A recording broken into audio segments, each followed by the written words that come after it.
The 2000s were a pretty rough time for horror movies. Yes, there were some standouts, 28 Days Later, The Descent, Let the Right One In, but in general we're looking at a lot of franchise slop, we're looking at some inferior remakes, some shock horror schlock. It was not a good time, but in the 2010s and the 2020s, we've seen a resurgence in the genre, thanks in part to distributors like A24, Neon. We've gotten a bit of a horror renaissance, with lower budget, artistic, genuinely frightening horror films, and this has led to the emergence of, some could call, modern horror auteurs, some being me in the title of this video. And so today I want to talk about who I would argue are the three most prominent of these emerging horror filmmakers: Robert Eggers, Jordan Peele, and Ari Aster, in honor of Ari Aster's new movie Eddington, which is hitting cinemas soon, I think. There are others that could be included in this category for sure. You've got Zach Cregger, T.I. West, Julia Ducournau, the Philippou brothers, but for the purposes of this video, I want to focus on the films of these three directors, because it's easier.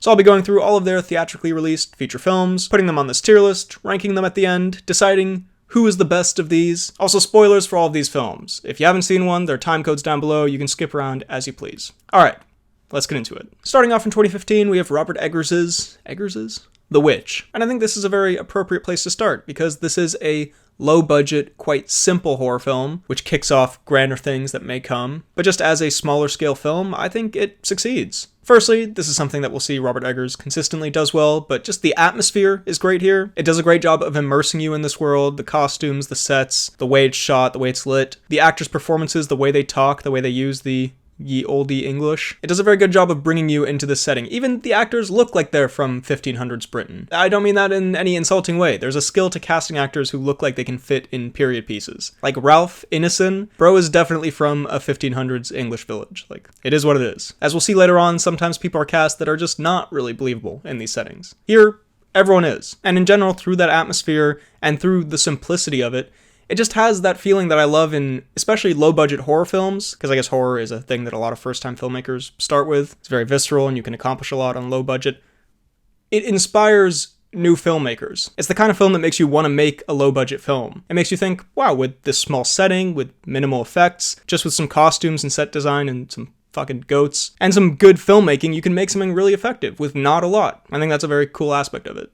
In terms of the actual horror, I don't think it's like super scary. Again, being low budget, it's not like it can do a ton. There's an effective build-up for sure. There's creepy moments. I remember those twins are creepy as hell. And when it's teasing the witch and this supernatural element, I think it's more effective than when shit actually starts hitting the fan. When it starts paying off, it's not as compelling. There's a goat fight in there that I remember being slightly goofy, but also some of the family drama and the horror that comes into the family dynamic as they're torn apart by this demonic supernatural thing and are paranoid and this kind of stuff. That's quite compelling, and it leads to some pretty disturbing, upsetting scenes. I remember this scene where her and her mother are fighting, and that was quite good. And also the actual ending of the film, like the final few shots, that is fucking excellent. Very creepy and disturbing and kind of cool in a weird way, in like a filmmaking way. That's great. That's one of those more supernatural, explicit horror moments that is effective. That is really good. Overall, The Witch, very solid first feature. Creepy, unsettling. Honestly, the problems I have with it are more nitpicks than anything. It does a lot with a little. I'm going to say 4 stars out of 5. And I'm going to put it, let's say, low A tier on the tier list. Then next up we have Get Out, which, I'll be honest, I do not want to talk about. I have talked about Get Out to death. I've talked about it on this channel, I've talked about it on the podcast, I've written multiple essays about it for my film class, because for anything race-related in my film studies, the only examples they seem to be able to cite were Get Out and the This Is America music video.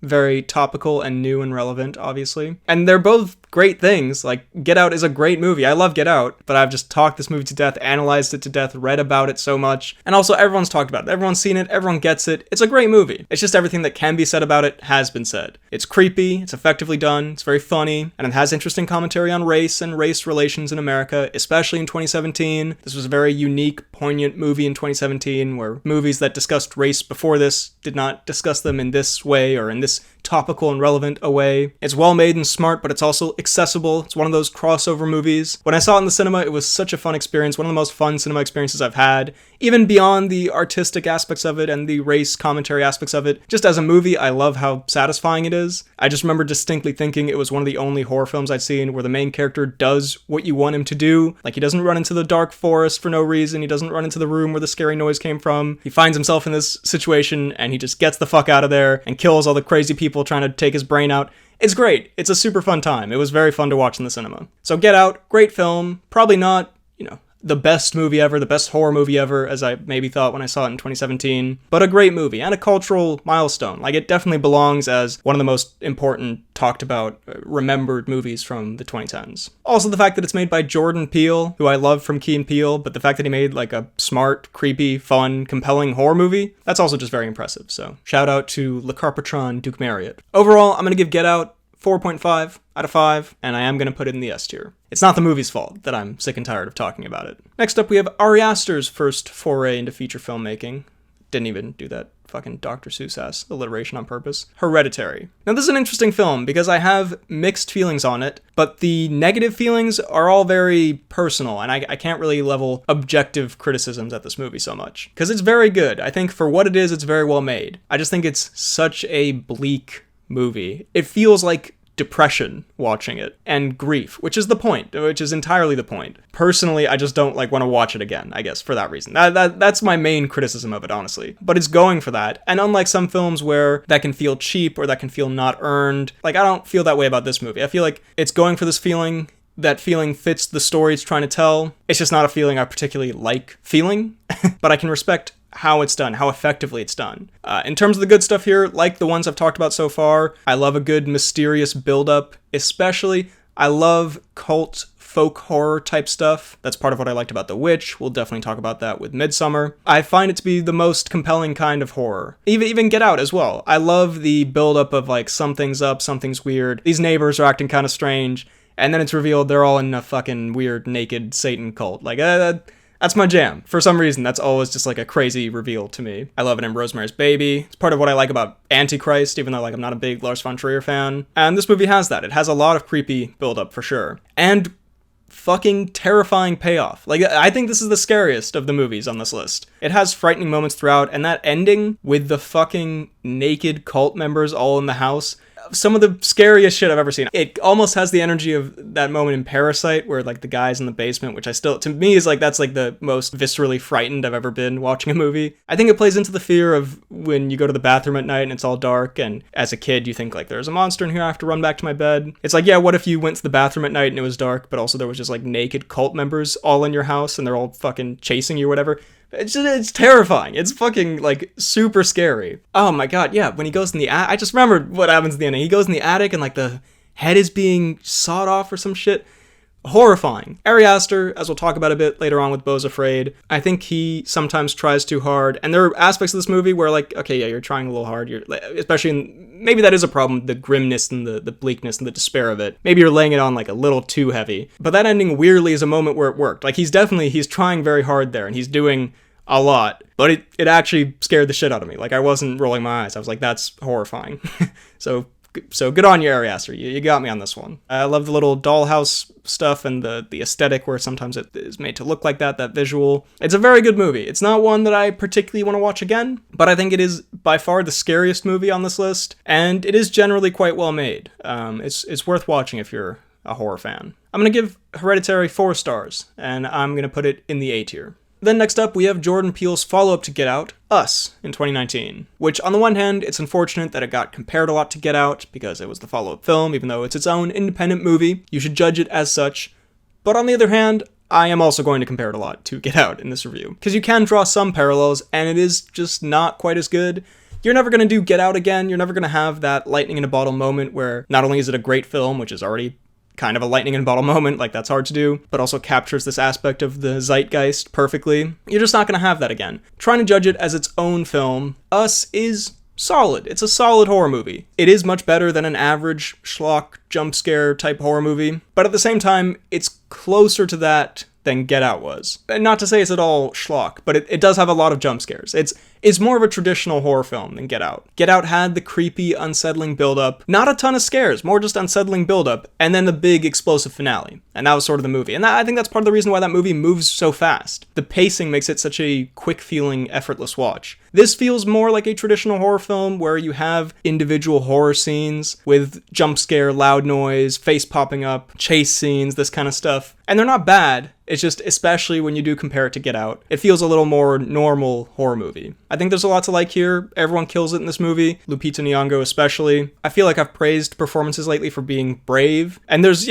different levels of brave performance. There's like really going into yourself and playing a really complex, dark, possibly terrible character. Like that's a type of brave. But there's also the type of brave where you put yourself out there to maybe be giving a very embarrassing performance if the director doesn't know what he's doing, if the film turns out a certain way. That's what I feel like Lupita Nyong'o is doing here, but it works. It pays off. It's not embarrassing or cringy. It's a very effective, creepy performance. There's some good filmmaking here, as you'd expect from Jordan Peele. There's some pretty nice shots. There's some decent scares. I think it also falters a little bit in the reveal. Again, to compare it to Get Out has such a simple but effective twist or reveal of what the actual horror is, and that's just so great when you have this creepy build-up, what's going on, trying to figure it out, and then the answer is something that's horrific but weirdly kind of believable, and it's simple but it's also clever, and you hadn't thought of that, and it just ties it together very well. And here the reveal, while creepy, is a little bit confusing and a little bit dumb. Like, it's one of those where if you think about it for long enough, you're like, wait a minute, how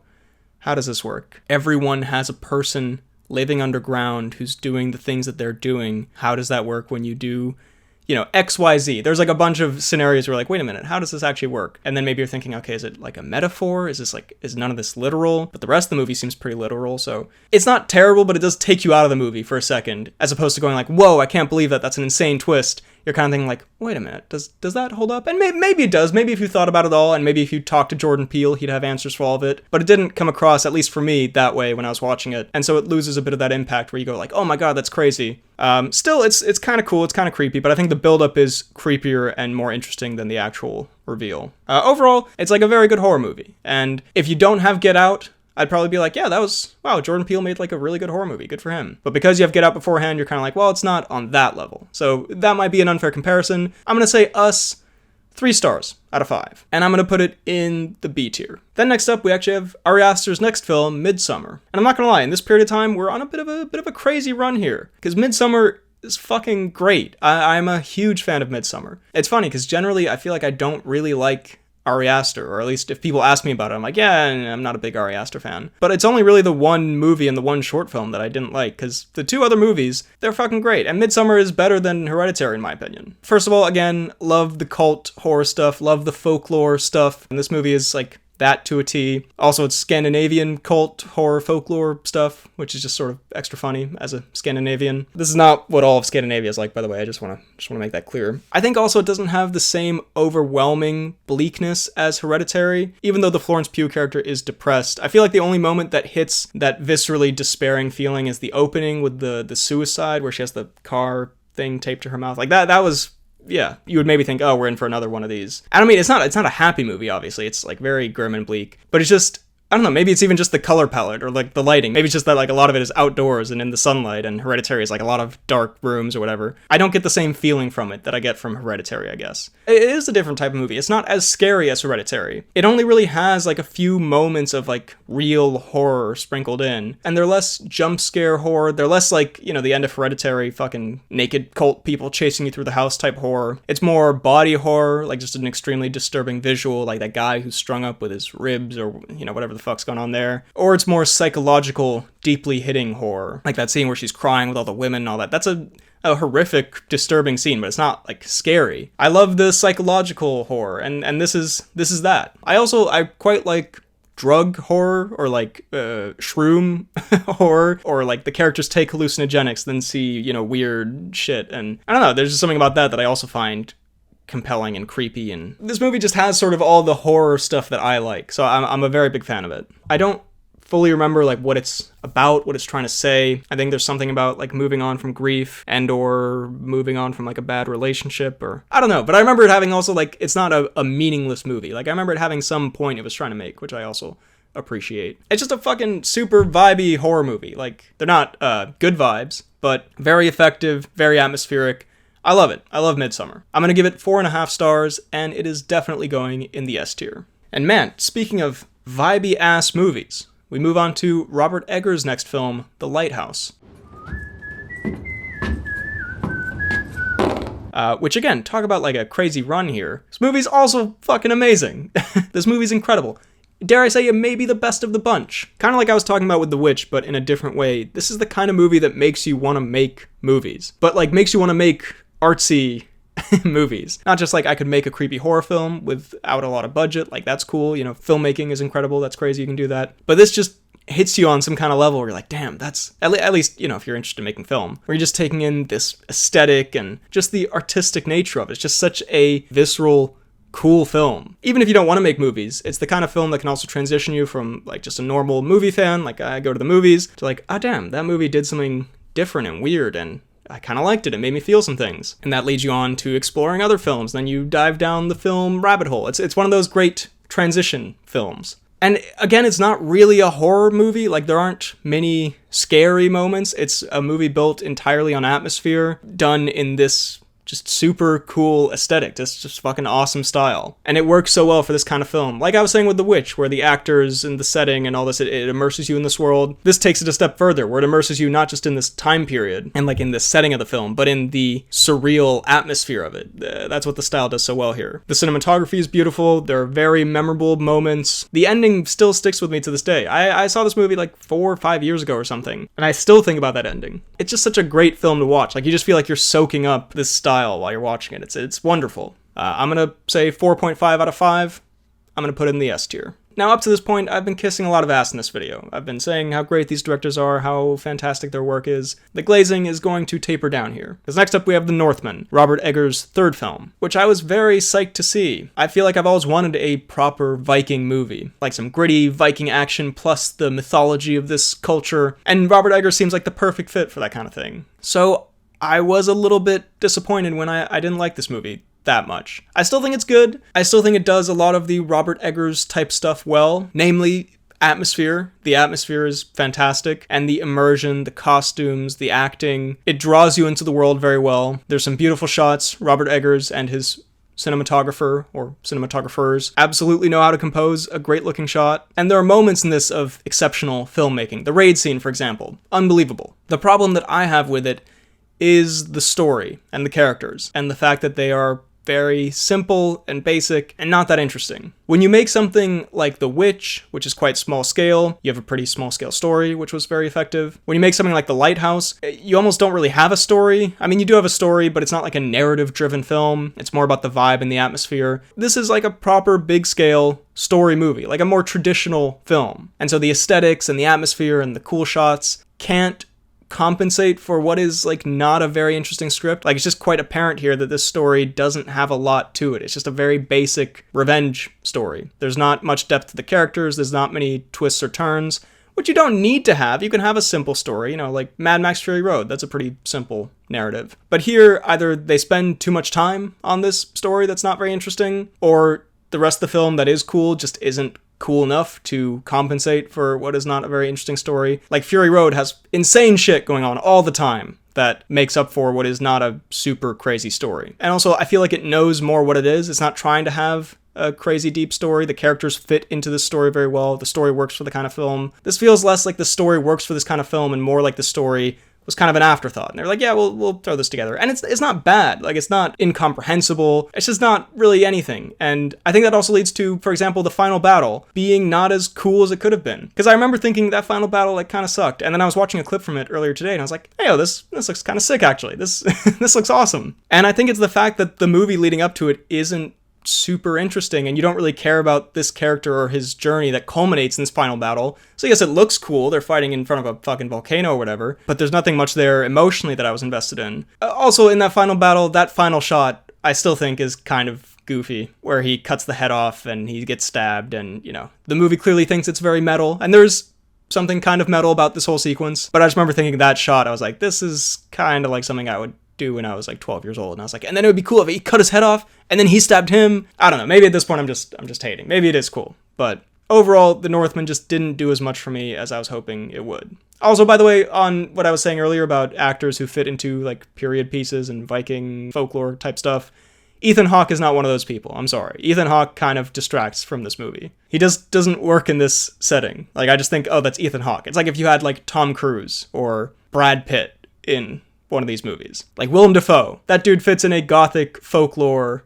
1500s type horror movie. Anya Taylor-Joy, Ralph Ineson, Lily Rose Depp, you know what I mean? Ethan Hawke, not so much in my opinion. Not a huge deal, that doesn't break the movie, and I don't think the movie is terrible or anything, I just think it's kind of fine, especially in comparison to the previous films following up The Lighthouse. It's not on that level. I'm gonna say 3 stars out of 5, still a good movie, but I'm gonna throw it in the C tier. May be controversial. I feel like a lot of people like that film. If you did, you can let me know down below what I might be missing. Also, yes, I noticed halfway through filming this that I'm slightly out of focus the entire time. I'm very annoyed by that as well, but now I actually focused my camera on me like a professional YouTuber. So here we go. Then, unfortunately, the trend of these directors who I've heaped tons of praise on so far, going slightly downhill, continues as we come to Nope, which, much like The Northman, I don't think is a bad film. I just don't think it's great or as good as what has come before from Jordan Peele, which I know may sound crazy to some people. I know quite a few people think this is better than Us. It has a lot of individual elements to it that work quite well, and that show that Jordan Peele knows what he's doing. He has a cinematic mind. The monkey stuff is quite creepy and unsettling. The POV shots from inside the alien mouth or whatever is going on here, that's great. Very disturbing. I like the sibling dynamic with Daniel Kaluuya and Keke Palmer. They're fun together. Some of the horror stuff is pretty good, like when it's raining down blood and guts on the house. There's not a lot of horror stuff in this, to be fair. It's more of a mystery action thriller, I guess, than a horror movie. I just think as a whole, it feels a little bit messy. I feel like the movie's trying to do a lot. It's trying to tie a lot of pieces together to convey the message it's trying to convey, which I've talked about in another video, the psychology of Jordan Peele movies. And I can appreciate that his films have more to say, like they have a point to them, they have themes. But again, kind of like with Us and Get Out just is such a tight, well-written script. It moves fast, it's simple but surprising. It's everything that kind of movie should be. And this movie, again, the individual elements don't come together as well as you would maybe want them to. I don't think the monkey subplot ties in thematically to the rest of the film, but in terms of just the overall cohesion of the story, it doesn't tie in as well as maybe it could have. I feel like as a movie, it's a little bit all over the place. Not to the extent that it's hard to watch or annoying, but just that it lessens the impact of what the movie is trying to say, and of its big, cool moments. Kind of like The Northman. At the end, this finale is very visually spectacular, it's quite incredible, but because I haven't been drawn in completely by the rest of the film, emotionally I'm not fully in this finale, and so it falls slightly flat. For me. It just didn't all come together for me. That's it. I'm gonna give Nope 3 out of 5. I'm gonna put it low B tier. Still a solid movie though. Still a pretty decent movie. In contrast to a very bad movie, Beau is Afraid. Beau is Afraid to me is the culmination of all of Ari Aster's bad habits, which might sound weird because I have praised his movies so far, but there are elements in those films, specifically Hereditary, and elements in his other work, specifically his short film The Strange Thing About the Johnsons, which I don't like and are dialed up to 11 here. And that's mainly a try-hard feel. I think Midsommar strikes a great balance. It is trying hard, but it sort of lives up to that. It doesn't feel false. I think Hereditary largely lives up to that. There's a little bit of an element of look how fucked up I can make this. You don't think I can make this fucked up? Look at this little girl get fucking decapitated. Isn't that crazy? I did that. Look at her rotting head on the ground. And it's like, okay, we get it. That being said, I still think that's a well-made film, scary movie. It works for that kind of movie. The Strange Thing About the Johnsons, I fucking hate. I hate this short film, and not for the reasons that I'm sure Ari Aster wants haters to hate it, where it's it was too dark and depraved. How could a man even think of this thing? I just think it's lame to do this kind of thing, to do shock horror, without any more substance to it. That's the thing, I feel like Midsommar has some more substance to it. Hereditary has some more substance. The Strange Thing About the Johnsons is just it's like an edgelord shitpost, basically. And it has this energy of it thinks it's so funny. It thinks it's both super dark but also super funny. It's called dark humor type of vibe. You know what I mean? That's what I think is so lame about that. And also to do it about a serious thing, incestuous sexual assault. To have that as the base of your edgelord short film. I've said this about some other films, but it has the vibe of you want to get on those Instagram posts that's movies that will fuck you up, movies you should never watch. And it's it's just so artistically, creatively bankrupt, in my opinion. I just think it's so lame. And that is one of the problems with Beau's Afraid. I was gonna say main problem, but I feel like there's another main problem. It doesn't even have anything as, dark or fucked up as Strange Thing About the Johnsons, but it's this trying to shock you and this almost self-congratulatory feel of I have shocked you. This movie's so weird and so crazy that I just can't stand. That's just so obnoxious to watch. And that's coupled with the other problems of the film, which is that it's very self-indulgent, and very boring. The first 30 minutes I actually think are pretty good. They're reminiscent of the short film he made, Beau, which I actually think is quite well done, where it has this chaotic, kind of awful energy where it feels like you're having a panic attack while watching it. That works pretty well for those 30 minutes. There's some good filmmaking. There's a shot when he's running towards the door. It's pretty good. Then not only does that feeling of unpleasantness carry on for 3 hours, which is a hard feeling to stomach for 3 hours, to watch Ari Aster unpleasant vibes for that long. But then after that, it just keeps going and going, and it feels like Ari Aster's just and then what if this happened? Then what if this happened? Then what if this happened? And I assume he got a creative blank check after the success of Midsommar. And I'm for directors having creative, control, obviously. But maybe someone should have told him, maybe rein it in a little bit. You don't have to put every idea that comes into your head. It's just such an indulgent film. I think that's the best word to describe it, indulgent. And I think that's maybe why I beef with Ari Aster a little bit, because this movie feels like when he had the most creative control, when he got to do exactly what he wanted. And this is what he made with that. And then maybe that's my problem with him. There's a 2-hour movie in here where the first 30 minutes are pretty decent. The next hour and a half are kind of Ari Aster just doing stuff he wants to do, but okay, whatever. But then it goes on for another hour, and then it's just boring. It's painfully boring. It's not even Ari Aster doing crazy shit or whatever. It becomes, goes into the story and the deep stuff. That's also where this movie falls apart. When it's trying to be deep as well, and it's about this, I can't even remember. I think it's about his mom or his brother or something. It's about Beau's family, but it's all surreal and dreamlike, and it seems to think it's saying something pretty profound, which it A, is not, and B, you're following on from 2 hours of the rest of Beau is Afraid. So, I'm not gonna suddenly take you seriously when you're trying to convey whatever message you're trying to convey. Look, I'm hating a little bit, but, having to sit through 3 hours of this kind of movie is hard, is rough, and I'm kind of pissed. You sit through a 2-hour bad movie, whatever, it was a bad movie. You sit through a 3-hour unpleasant movie, that's a shitty experience. That's an afternoon ruined. And then at the end, I said spoilers. I'm just gonna read what it says in the Wikipedia synopsis. Beau goes into the attic or some shit of the house, and to quote Wikipedia, imprisoned inside is his previously unknown twin brother and his father, who is actually a giant penis-shaped monster. And that was just the icing on the cake. That summed up the movie perfectly, where it thinks it's both hilarious and deeply shocking, and it is neither. It's on the nose and stupid and juvenile. You're trying to pass this off as this artistic odyssey masterpiece, and then there's this bit which would fit in a Seth Rogen movie or a Sacha Baron Cohen thing. The movie's just a mess. If he'd reined it in a bit, maybe he could have gone for more of a specific tone. Maybe he could have made it more irreverent and cut down on some of the boring stuff. Or he could have made it a little bit more thoughtful and gone more in depth on some of these things and made it more of a film that actually makes you think that's just a little absurd and surreal. The combination of everything made this a deeply unpleasant experience. In terms of positives, there's decent filmmaking here. There's some creative moments and shots, and it's not, schlock garbage. And I prefer a creative vision crashing and burning than watching, just shitty, bad, no thought put into them blockbusters. But I still think it's an overindulgent mess of a film. Anyway, Beau's Afraid, I'm gonna give it 1.5 stars out of 5, and it's going straight to the D tier, in my opinion. It is the worst of the bunch, for me. And then finally, we've come to the most recent film on this list, Robert Eggers' Nosferatu, a remake of the 1922 film from F.W. Murnau. This movie curbs the downward trend that I feel this list was going on. It does not reach the heights of the 2019 era of these movies, and I still have some problems with it. I don't think it's as amazing as some people did when it was released, but it's a very solid Robert Eggers movie. First of all, as you expect from Eggers, we got great atmosphere, great set design, great costume design, beautiful looking film, a lot of great shots in here.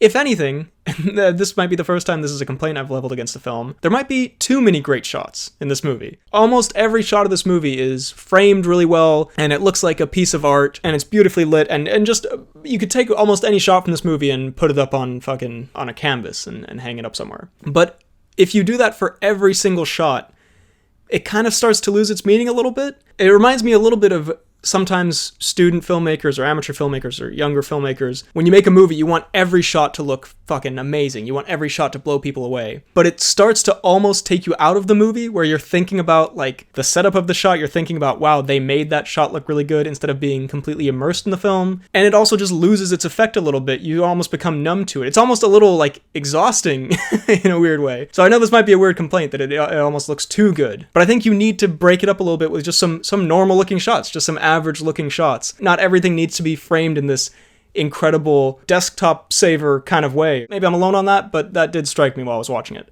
That being said, a lot of great shots in here. The performances are generally very good. Lily Rose Depp is great, again, doing a lot here. Nicholas Hoult is good. Willem Dafoe, as previously stated, fits into these kind of movies very well. One person who does not fit very well into this, Aaron Taylor Johnson. Aaron Taylor Johnson suffers a little bit from the Ethan Hawke effect, where he just doesn't work in this setting or environment. I just see like a modern actor man, Aaron Taylor Johnson. Also, I just don't think he's great in this generally. I like Aaron Taylor Johnson in general. I've said that before. There's a couple of line deliveries that I think are kind of off. I like the horror stuff in this more or less. I have mixed feelings on the Nosferatu design and that whole aspect of the film. I like the mixing of like horror and sexuality. That's been a consistent theme with vampires throughout history. I think that's interesting, the sexualness of Nosferatu. In terms of his actual design and like his acting or his accent rather, he's a little goofy. He's like slightly Scooby-Doo villain coded. I don't think he's as scary as the original Nosferatu. And this movie does have some disturbing moments, but I don't think anything in it is that scary. I honestly don't think anything in it is as scary as some of the shots in the original, like where he's, he rises on the boat or whatever. That's a fucking great, very unsettling shot. And in comparing it to the original, I think there are problems with the pacing in this film that come from adapting the original film pretty faithfully, at least in terms of story structure. I think there's just a different pace to older films, especially silent films from that era, where you have broader strokes in the story beats. You have title cards that are like, and then Nosferatu got on the boat, and then he sailed over here, and like, you have chunks of the story that get condensed. It's also a much shorter film, and you don't really think about the structure of it as much. And in this, just putting it in like a modern film context, the structure of it just ends up feeling sort of strange, and it ends up feeling like a longer film than it actually is. This is kind of hard to explain, but here's a good example. In the original Nosferatu arrives off the boat about 2/3 of the way through the film, and there's like 20 minutes left. So you're barreling towards the climax. You're heading towards the end. In this film, because it follows the same plot beats, but it adds a bunch of other stuff, especially in the town, and some extra lore, whatever it is, Nosferatu arrives closer to the halfway point of the film with like 50 minutes left. And so, for me at least, and I don't think this is because I've seen the original, I just think it's like your general subconscious, having seen movies before brain, you think, oh, they've arrived in the town,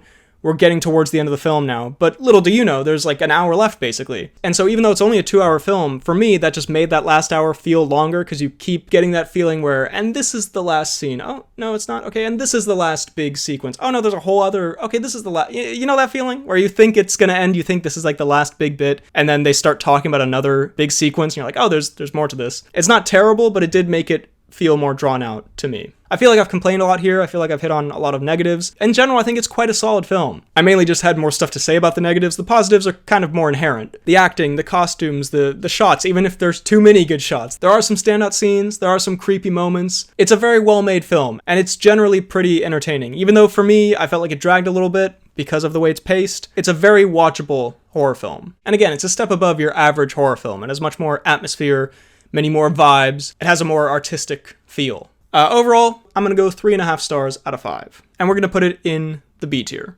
Low B tier. So as you can see from this tier list, my ranking is as follows. The Lighthouse, Get Out, Midsommar, Hereditary, The Witch, Us, Nosferatu, Nope, The Northman, Beau's Afraid. And as far as who's the best of these three, I mean, that's very subjective, as all of this is. And it is hard to say. They're not huge filmographies, and they kind of have similar ups and downs. I think Peele has one excellent film and 2 that are pretty good. I think Eggers has one excellent film, 2 that are pretty good, and 1 that's okay. And I think Ari Aster has one excellent film, 1 very good film, and 1 bad film. So I think having 1 bad film that I really didn't like out of the 3 films that he has, I feel like Ari Aster's at the bottom for me. Between Eggers and Peele, I think I might go Eggers. I think The Lighthouse is the best of all these films, although Get Out is the most iconic. I don't know, but I feel like their other films are kind of comparable. I think Us and Nope are around the level of The Witch and Nosferatu. The Witch is probably above Us and Nope, I would say. And The Northman, while disappointing, it's not bad. It's not a bad entry. It has some good stuff in it. Maybe I was a little harsh on Peele. I don't know. I think I'm going to go Eggers overall. Robert Eggers is the winner here. The winner of what? I don't know. But these directors all have more films coming. We'll see what Eddington is like. I mean, Ari Aster takes on political and social commentary. I feel like I'm going to have some... I feel like I can already predict how I'm going to feel about that. Peele has a new movie coming out next year. That's exciting. I think Eggers has a werewolf movie. I think it's called Werewolf. More folk horror stuff, great, love it. Yeah, overall, I think we should celebrate that this horror renaissance is happening, that we have these directors who, some people might think using the word auteur is over the top here. I feel like you can recognize a Robert Eggers film or an Ari Aster film, even a Jordan Peele film. Is auteur too big of a word? Who knows? But I think it's cool that we are getting directors who make films with style, who make original films. I feel like we should appreciate just the vibes of all this in general. Even the one that I really didn't like, at least it's a creative venture from a director. It's not just a pointless remake or something. So, those were my thoughts on Jordan Peele's, Ari Aster's, and Robert Eggers' films. What did you think of my ranking? What do you think of their films? How would you rank them? Let me know all your thoughts down below in the comments. While you're at it, be sure to like this video, check out my Instagram at BHL_Hudson, my Letterboxd at RealBHLHudson, and subscribe for more videos like the one you just watched. Thanks for watching, I'll see you next time.